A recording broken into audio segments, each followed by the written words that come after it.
Hello students, आज आपण चालू करणार आहोत 12th रिव्हिजन लेक्चर्स. बघा, 12th रिव्हिजनमध्ये इम्पॉर्टंट सगळ्यात महत्त्वाचा फिजिक्सचा टॉपिक आहे रोटेशनल डायनॅमिक्स. रोटेशनल डायनॅमिक्स का इम्पॉर्टंट आहे? कारण याच्यामध्ये खूप सारे डेरिव्हेशन्स आहेत, खूप साऱ्या डेफिनेशन्स आहेत, खूप सारे फॉर्म्युले आहेत आणि तसा समजायला पण थोडासा डिफिकल्ट आहे. तर या सगळ्या गोष्टी आपण शॉर्टमध्ये कशा रिवाइज करता येतील ते बघू. ओके, तो पहिला रोटेशनल डायनॅमिक्स हा ओल्ड सिलेबसनुसार सर्क्युलर मोशन आणि रोटेशनल मोशनचं कॉम्बिनेशन होता. तर आपण स्टार्टिंग करू सर्क्युलर मोशनच्या बेसिक टर्मिनॉलॉजीसने. बघा, पहिला what is mean bye circular motion. Circular motion, the motion of the particle along the circumference of the circle is called as circular motion. कसं बघा, suppose this is the circle. या सर्कलचं हे centre आहे आणि हा त्याचा सर्कम्फरन्स आहे. तो आपण काय म्हणणार आहे? The motion of the particle along the circumference of the circle is called as circular motion. आता सर्क्युलर मोशन दोन पार्ट्समध्ये डिवाइड होते. पहिला म्हणजे युनिफॉर्म सर्क्युलर मोशन आणि दुसरा non uniform circular motion. Uniform circular motion कसं म्हणायचं? सर्क्युलर मोशनची डेफिनेशन म्हणायचं विथ कॉन्स्टंट स्पीड. कसं म्हणायचं? The motion of the particle along the circumference of the circle with constant speed is called as uniform circular motion. मग non युनिफॉर्मला कसं म्हणायचं? सर्क्युलर मोशनची डेफिनेशन विथ व्हेरिएबल स्पीड किंवा विथ चेंजिंग स्पीड. कसं definition तयार करणार? The motion of the particle along the circumference of the circle with changing speed और with variable speed is called as non uniform circular motion. म्हणजे बघा, पुढची terminology काय होती आपली? UCM. आणि याच्या पुढची टर्मिनॉलॉजी काय आपली? Non UCM. या दोन पार्ट्समध्ये आपण सर्क्युलर मोशनला डिफाईन केलं. आता सर्क्युलर मोशन समजण्यासाठी काही महत्त्वाच्या डेफिनेशन्स आहेत अजून. बघा, पहिली आहे रेडियस वेक्टर. याला आपण डिनोट करतो वेक्टर R ने. काय असतो रेडियस वेक्टर? बघा, रेडियस वेक्टर याला डिनोट कशाने करतो म्हटलं आपण? Vector R. बघा, vector drawn from the centre of the circle to the position of the particle on the circumference of the circle. समजा O हा सेंटर आहे, A हा पार्टिकल आहे सर्कम्फरन्सवर. तर रेडियस वेक्टरला कसं डिफाईन करणार? A vector drawn from the centre of the circle to the position of the particle on the circumference of the circle is called as radius vector. पुढची definition आहे angular displacement. Angular displacement.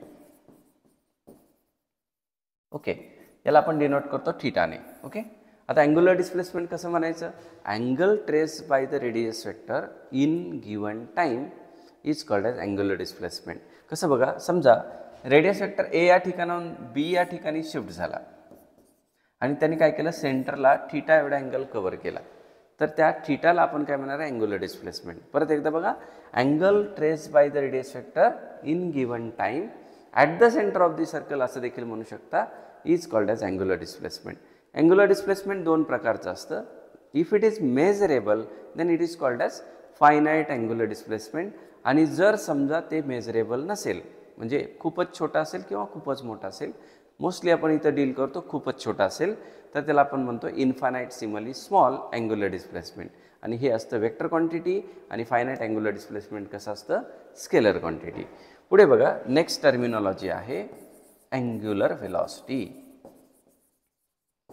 Angular velocity म्हणजे याला आपण denote करतो ओमेगाने. What is mean by angular velocity? एकदम simple. बघा, आपण लिनियर व्हेलॉसिटी कसं डिफाईन केलं होतं? लिनियर व्हेलॉसिटीला डिफाईन केलं होतं आपण ds/dt. म्हणजे linear displacement per unit time is called as linear velocity. तसं अँग्युलर व्हेलॉसिटी कसं म्हणायचं? Angular displacement per unit time is called as angular velocity. म्हणजे मॅथमॅटिकली याला कसं म्हटलं आपण? The rate of change of linear displacement with respect to time is called as linear velocity. तसं इथं काय म्हटलं? Rate of change of angular displacement with respect to time is called as angular velocity. जर आपण सरळ जात असलो तर आपण कोणता पॅरामीटर कन्सिडर करतो? Linear velocity.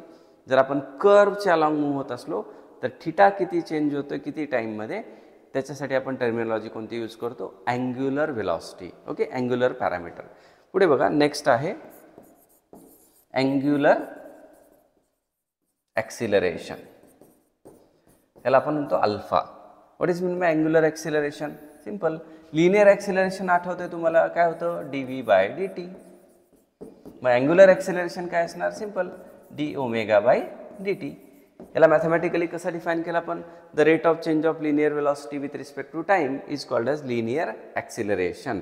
तसं इथं काय म्हणायचं, the rate of change of angular velocity with respect to time is called as angular acceleration. चला आपण नेक्स्ट काही डेफिनेशन्स कव्हर करू. नेक्स्ट डेफिनेशन आहे सेंट्रीपेटल फोर्स. सेंट्रीपेटल फोर्स याला आपण FCP असं देखील म्हणू शकतो. What is mean by centripetal force, the force acting on the particle performing circular motion which is along the radius and directed towards the centre of the circle. म्हणजे समजा एक particle circular motion perform करत असेल तर त्या पार्टिकलवर towards the centre आणि along the radius act होणारा force याला आपण म्हणणार आहे सेंट्रीपेटल फोर्स. ओके. मग आता दुसरी एक टर्मिनॉलॉजी सेंट्रीफ्युगल फोर्स. काय बरं सेंट्रीफ्युगल फोर्स, सेंट्रीफ्युगल फोर्स याला आपण FCF असं देखील म्हणू शकतो. ओके. याला कसं डिफाईन करणार, the force acting on the particle performing circular motion which is along the radius and directed away from the centre of the circle. म्हणजे towards the centre of the सर्कलची जाई काय करणार, फक्त away from the centre of the circle. याला आपण म्हणणार आहे सेंट्रीफ्युगल फोर्स. लक्षात आलं. नेक्स्ट टर्मिनॉलॉजी आहे आपली बँकिंग ऑफ रोड. काय असतं बघा banking of road, banking of road.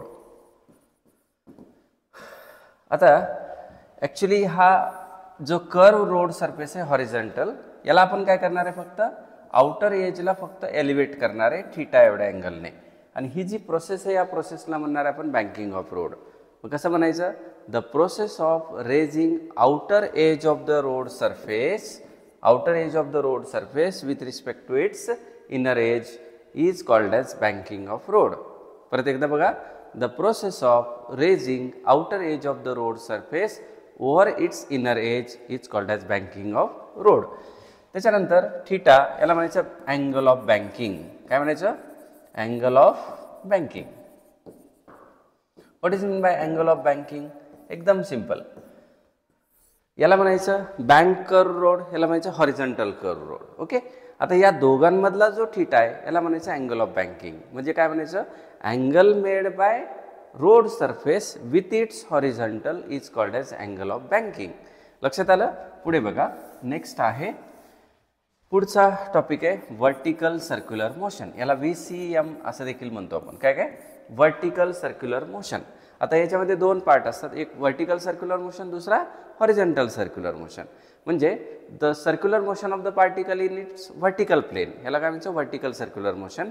आणि the circular motion of the particle in horizontal plane याला म्हणतो हॉरिझॉन्टल सर्क्युलर मोशन. कसं डिफाईन करणार सांगा, the motion of the particle along the circumference of the circle in vertical plane is called as vertical circular motion. आणि the motion of the particle in its horizontal plane is called as horizontal circular motion. पुढची terminology काय, horizontal circular motion.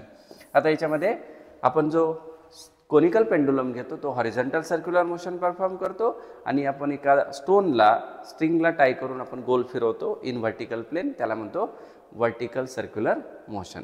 लक्षात आल्या टर्मिनॉलॉजीज ह्या झाल्या circular मोशनच्या basic टर्मिनॉलॉजीज. Thank you.